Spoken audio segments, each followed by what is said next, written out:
నమస్కారం అండి. అందరూ బాగున్నారనుకుంటాను. నేను చాలా బాగున్నాను. మొదటగా ప్రార్థనతో మొదలుపెట్టుకుందాం. వాగర్ధావివ సంపృక్తౌ వాగర్ధ ప్రతిపత్తయే జగతః పితరౌ వందే పార్వతీ పరమేశ్వరం. ఓం త్రయంబకమజామహే సుగంధిం పుష్టివర్ధనం దుర్వార్తమివ బంధనాన్ మృత్యోర్ముక్షీయమామృత. ఓం నమః శివాయ నమః శివాయ నమః శివాయ. శ్రీమాత్రే నమః శ్రీమాత్రే నమః శ్రీమాత్రే నమః. ఓం నమో భగవతే వాసుదేవాయ. మరి ఈరోజు మనము 8వ రోజు కాశీలో యాత్రా విశేషాల గురించి చెప్పుకోబోతున్నాము. నిన్నటి వరకు నేను 7 రోజులకి చెప్పేశాను. 7వ రోజు కూడా కాశీ యాత్ర విశేషాలు చెప్పేశాను. ఈరోజు 8వ రోజు, అంటే డేట్ ఏమైందంటేనండి, ఇది 14వ తేదీ అయింది, ఫిబ్రవరి 14. ఎందుకంటే 15వ తారీఖుకి మహాశివరాత్రి ఉందండి. సో 14వ తేదీ ఏం చేశామంటే, మీకు దీని ముందు ఒకటి చెప్పాలనుకుంటున్నాను. మా కాశీలో మాకందరికీ తెలిసిన ఒక వ్యక్తి ఉన్నాడండి. అతని పేరు శ్రీధర్ గారు, తెలుగువారు. వారు కాశీలో గత 20 సంవత్సరాలుగా నివసిస్తున్నారు. వారు ఏంటంటే, మన ఇక్కడి నుంచి వచ్చేవాళ్ళు, మన తెలుగు రాష్ట్రాల నుంచి వచ్చేవారికి అతను చాలా హెల్ప్ చేస్తారండి. ఎస్పెషలీ లాడ్జెస్ కానీ, హోటల్స్ కానీ, తర్వాత బస్ బుకింగ్ కానీ, వ్యాన్ బుకింగ్ కానీ. అలాగే అతనికి అన్ని టెంపుల్స్ గురించి మంచి నాలెడ్జ్ ఉందండి. కాశీలో మనకు తెలియని ఎన్నెన్నో టెంపుల్స్ ఉన్నాయండి. ఏదో అంటారు, కాశీని సంవత్సరం అంతా తిరిగితే కూడా మనం కంప్లీట్గా కవర్ చేయలేమంట శివాలయాలు. అన్ని శివుడి గుళ్ళు, పురాతనమైన గుళ్ళు అన్నీ ఉంటాయండి. అలాంటిది శ్రీధర్ గారు, ఆయనకు అన్ని గుళ్ళు తెలుసండి. ఆయన చాలా హెల్ప్ చేశారు మాకు. సో ఆయన ఏమన్నారంటే, 14వ తారీఖు మీరందరూ కూడా 10-10:30 ప్రాంతంలో కరివెన సత్రం దగ్గరికి వచ్చేసేయండి.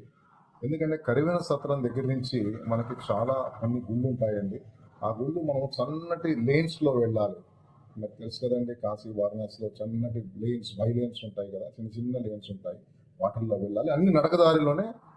ఆయన అన్నారు, గంటలో మనం ఈ 4 దేవాలయాలను కూడా కవర్ చేయొచ్చు అని చెప్పాడండి. అన్ని ఘాటుకు దగ్గరే ఉంటాయండి. నడుస్తూ ఉండాలి, ఓపిక ఉండాలి. సన్నటి దారులు ఉంటాయండి, జాగ్రత్తగా నడవాలి. మధ్యలో వెహికల్స్ వస్తుంటాయి, కుక్కలు తిరుగుతుంటాయి, అన్ని పోతుంటాయి, జంతువులు పోతుంటాయి. జాగ్రత్తగా మనము ఫాలో అయి నడుస్తుంటారు. అయితే ఆయన ఒక మాట అన్నాడు, చాలా మంది ఏంటంటేనండి వస్తారు, కాశీకి వచ్చేసి కాశీ విశ్వనాథుని, అన్నపూర్ణమాతని, కాశీ విశాలాక్షిని, అలాగే భైరవ్ టెంపుల్ని, హనుమాన్ టెంపుల్ని, ఈ టెంపుల్స్ చూసి వెళ్ళిపోతారండి కాశీ యాత్ర అనుకోని. కొన్ని చాలా గుళ్ళు ఉంటాయండి, కొన్ని అది చూడదు. మీకు ఆ ఇంట్రెస్ట్ ఉంది కాబట్టి నేను కూడా తీసుకెళ్తున్నాను, కాబట్టి నాకు కూడా చాలా సంతోషంగా ఉందని చెప్పి అది తీసుకెళ్ళాను. దాంట్లో మొదటిగా మేము వెళ్ళిన గుడి అండి చౌశెట్టి మాతా గుడి. చౌశెట్టి, మేము చతుషష్ఠి మాత అంటామండి తెలుగులో. వాళ్ళు చౌశెట్టి 64, చౌశెట్టి అంటే చౌసెట్ 64. అది ఏంటంటే, దాన్ని 64 యోగినులకు అంకితం చేయబడిన మందిరం. అది అమ్మవారండి, కాళికామాత గుడి. చాలా పవర్ఫుల్ టెంపుల్ అండి ఆ టెంపుల్. ఇది చౌశెట్టి ఘాట్కి దగ్గరలో ఉంటుందండి ఈ టెంపుల్, అందుకని చౌశెట్టి మాత గుడి అంటారు. ఇది చాలా పురాతనమైంది. దీన్ని బెంగాల్ రాజు అండి ప్రతాప ఆదిత్య దీన్ని 16వ శతాబ్దంలో నిర్మించాడంట అక్కడ. కాబట్టి అక్కడ అమ్మవారిని మనం పూజించి దర్శనం చేసుకుంటే మనకి అమ్మవారి అనుగ్రహం చాలా ఉంటుంది, బాగా ఉంటుంది భక్తులకని ప్రగాఢ విశ్వాసం. కాబట్టి ఆ చౌశెట్టి మాత మందిరికి తీసుకెళ్లారు. చాలా బాగుందండి గుడి, అమ్మవారి దర్శనం జరిగింది. అలాగే దాని తర్వాత ఇంకో టెంపుల్ ఏంటంటే పుష్పదంతేశ్వర్ గుడి. ఇది కూడా శివుడికి సంబంధించిన గుడి అండి, శివాలయం ఇది.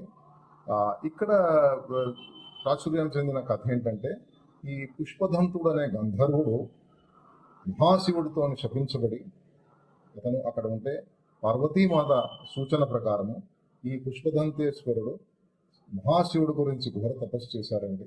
స్వామి ప్రత్యక్షమై అక్కడ వెలిశాడండి, పుష్పదంతేశ్వరుడి రూపంలో వెలిశాడు స్వామి. చాలా చిన్న గుడి ఉంటాయండి, ఇవన్నీ చాలా చిన్న గుళ్ళు ఉంటాయండి. లేకపోతే అర్చకుడు కూర్చున్నాడు లోపల, చాలా పవర్ఫుల్ గుడి. ఆయన ఏం చెప్పాడంటే, అర్చకుడు, ఈ గుడిలో ఎవరైనా వచ్చి స్వామిని పూజిస్తే, అర్చిస్తే, దండం పెట్టుకుంటే స్వామిని, తెలిసి తెలియక మనం చేసిన చాలా పాపాలండి, ఎన్నో పాపాలు మనం చేస్తుంటాం, తెలుసో తెలియకో. అన్ని కూడా చిన్న చిన్న పాపాలు, అన్ని పాపాలు కూడా కొట్టుకుపోతాయని, స్వామి అనుగ్రహం మనకి అపారంగా లభిస్తుందని ఆయన చెప్పారు.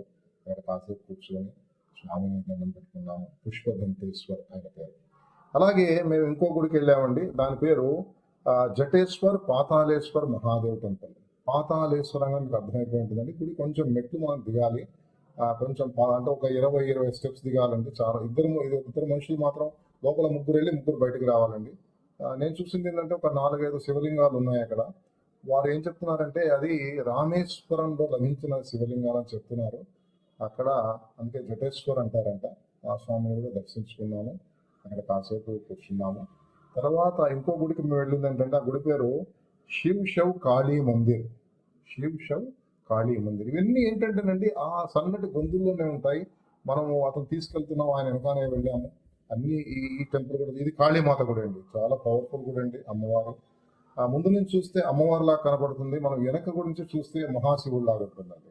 మహాశివుడిలాగా శివలింగం కనబడుతుంది. సో ఈ గుడి కూడా దర్శించుకున్నాము. అలాగే మన రాజమండ్రికి చెందిన ఒక తెలుగువారు అక్కడ లలిత అమ్మవారి గుడిని కూడా పెట్టారండి. లలిత అమ్మవారి గుడి చాలా ప్రశాంతమైన గుడి. అమ్మవారు ఎంతో విగ్రహం పవర్ఫుల్గా ఉందండి, శక్తివంతమైన విగ్రహం ఉంది.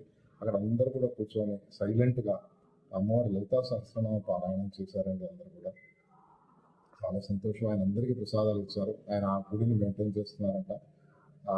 తర్వాత దాని పక్కనే మనకి వెంకటేశ్వర స్వామి టెంపుల్ కూడా ఉందండి. స్వామిని కూడా దర్శించుకున్నాము.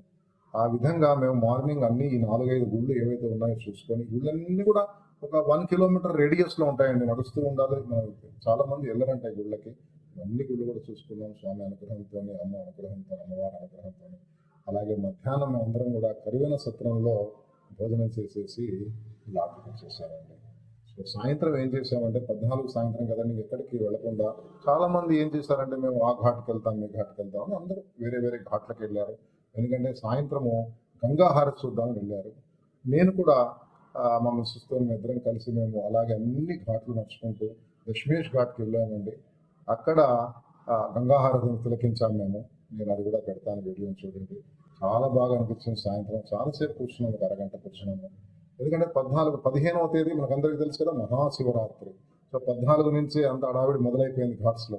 చూశాను నేను, వందల మంది నడుస్తున్నారు అక్కడ భక్తులు. అందరూ కాళ్ళకు చెప్పులు లేకుండా బేర్ ఫూట్లో నడుస్తున్నారు, అందరూ పారాణి పెట్టుకున్నారు. నేను చూసి అడిగాను వాళ్ళందరినీ, ఎవరండి వీళ్ళందరూ కూడా? వీళ్ళంతా కాశీయాత్ర చేస్తున్నారండి, వీళ్ళు పంచకోశ యాత్ర అంటారు. వీళ్ళు 90 కిలోమీటర్లు 14వ తారీఖు సాయంత్రం మొదలుపెట్టి మణికర్ణికా ఘాట్లో స్నానం చేసేసి అక్కడ దండం పెట్టుకొని అస్సీ ఘాట్కి వచ్చి అక్కడి నుంచి కాలి నడకన బేర్ ఫూట్లో వీళ్ళు 90 కిలోమీటర్లు సుమారు అన్ని గుళ్ళు, అంటే పరిక్రమ అండి. పంచకోశ అంటే కాశీనగరం పరిక్రమ చేస్తారు అన్ని గుళ్ళు చూసుకుంటూ. 15వ తారీఖు సాయంత్రం కల్లా వాళ్ళు కంప్లీట్ చేసుకుంటారండి యాత్ర. తర్వాత శివ దర్శనం చేసుకుంటారు. సో అది మేము చూసామండి ఆ సాయంత్రం కూడా చాలా మంది. అలాగా మా 14వ తేదీ అంటే మా 8వ రోజు కాశీయాత్ర ఈ విధంగా పూర్తయింది. రేపు మళ్ళీ మీకు మహాశివరాత్రి రోజు ఏం జరిగిందో మీతో పంచుకుంటాను. ఓం నమః శివాయ. ఓం నమః శివాయ.